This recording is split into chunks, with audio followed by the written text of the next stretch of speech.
Hello friends, divine light association team के UPSC quiz segment में आप सभी का हार्दिक स्वागत है। चलिए दोस्तों, जल्द से जल्द हम शुरू करते हैं ये सेगमेंट।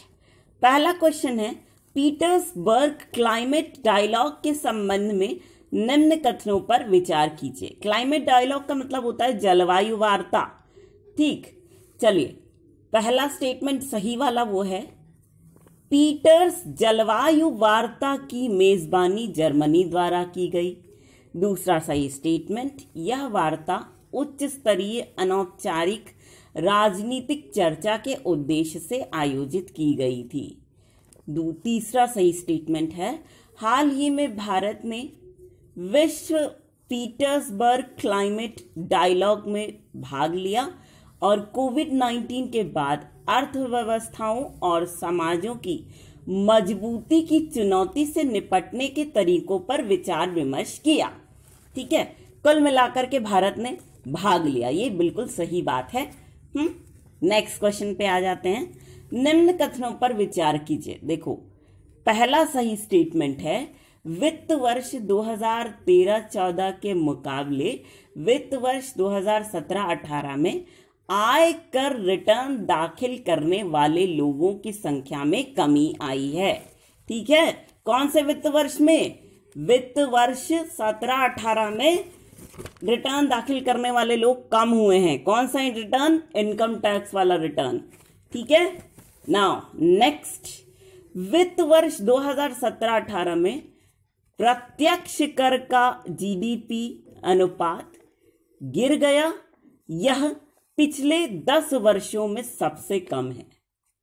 ठीक, ये दोनों कथन बिल्कुल सही हैं। नेक्स्ट क्वेश्चन है, इंडियन ओशन कॉन्फ्रेंस के संबंध में निम्न कथनों पर विचार कीजिए। पहला सही स्टेटमेंट, इंडियन ओशन कॉन्फ्रेंस प्रतिवर्ष इंडिया फाउंडेशन द्वारा आयोजित की जाती है, ये सही स्टेटमेंट है। दूसरा, इंडियन ओशन बेसिन में विश्व के 40% अपतटीय तेल का उत्पादन होता है। और तीसरा, वर्ष 2019 की इंडियन ओशन कॉन्फ्रेंस का आयोजन मालदीव की राजधानी माले में किया गया था। ठीक, चलिए नेक्स्ट यानी चौथे क्वेश्चन का रुख करते हैं। यह है, सबका विश्वास विरासत विवाद समाधान योजना के संदर्भ में निम्न कथनों पर विचार कीजिए। कौन सी योजना? सबका विश्वास विरासत समाधान योजना।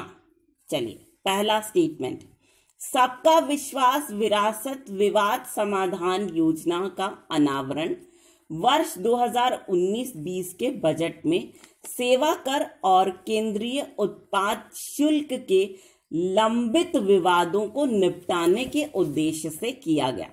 कौन से? सेवा कर और केंद्रीय उत्पादन शुल्क में जो विवाद होता है उसको निपटाने के लिए किया गया था इसकी शुरुआत। दूसरा, ये योजना किसी भी भारतीय नागरिक को सिर्फ एक बार अपना बकाया कर घोषित करने और उसी को जमा करने की छूट देती है। क्या करने की छूट देती है? भाई, आपने बहुत सारा कर नहीं जमा किया है, टैक्स नहीं जमा किया है, ठीक है, आप एक काम करिए, अब आप ईमानदारी से बता दीजिए कि आपका बकाया कर कितना है। ठीक है, और आप उसी कर को जमा कर दीजिए, हम एडिशनल कुछ नहीं लेंगे। ठीक है, ये है इसका मतलब। नाउ नेक्स्ट और लास्ट क्वेश्चन है, शंघाई कोऑपरेशन ऑर्गेनाइजेशन के सदस्य देश कौन कौन से हैं? देखो, 8 सदस्य देश हैं।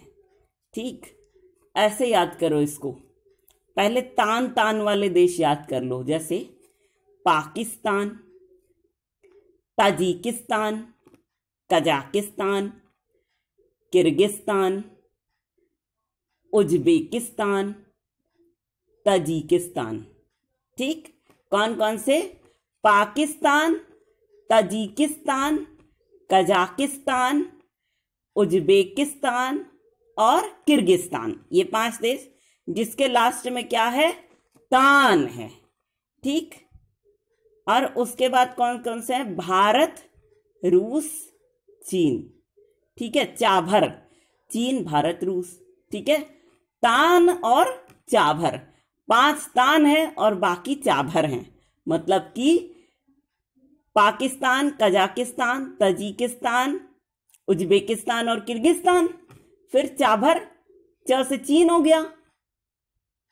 फिर भारत और रूस। ठीक है, चाभार। ईरान का एक बंदरगाह भी था चाभार नाम से, तो उस तरह से भी आप याद कर सकते हैं इसको। ठीक है, तो यूपीएससी का ये क्विज सेगमेंट दोस्तों यहीं पर इसी सवाल के साथ समाप्त होता है। लेकिन फ्रेंड्स, हम आपसे एक रिक्वेस्ट जरूर करेंगे, वो ये कि आप सभी लोग इस सेगमेंट को दिल खोल करके एंजॉय कीजिए और साथ ही इसे उन लोगों तक जरूर से जरूर पहुंचाने की पूरी कोशिश कीजिएगा, my most dearest of the dearest friends, जो लोग इंटरनेट फैसिलिटी का लाभ नहीं उठा पा रहे हैं, है ना। तो इसी छोटे से रिक्वेस्ट के साथ हम आप सभी के ढेर सारे प्यार, जुनून, जज्बात और कड़ी मेहनत के साथ साथ आप सभी की उस कोशिश को भी दिल से सलाम करना चाहेंगे, जिसकी बदौलत ना सिर्फ आप सभी नई नई ऊंचाइयों को छू रहे हैं, बल्कि साथ ही आप सभी हर क्षेत्र में अपनी योग्यता का परचम लहरा पाने में भी भली भांति सक्षम हैं। तो दोस्तों, इसी बात के साथ और इसी गर्व की भावना को अपने मन में संजोए हुए एक बार फिर पूरी डिवाइन लाइट्स एसोसिएशन टीम की ओर से हम आप सभी को कहना चाहेंगे दिल से प्यार भरा नमस्कार।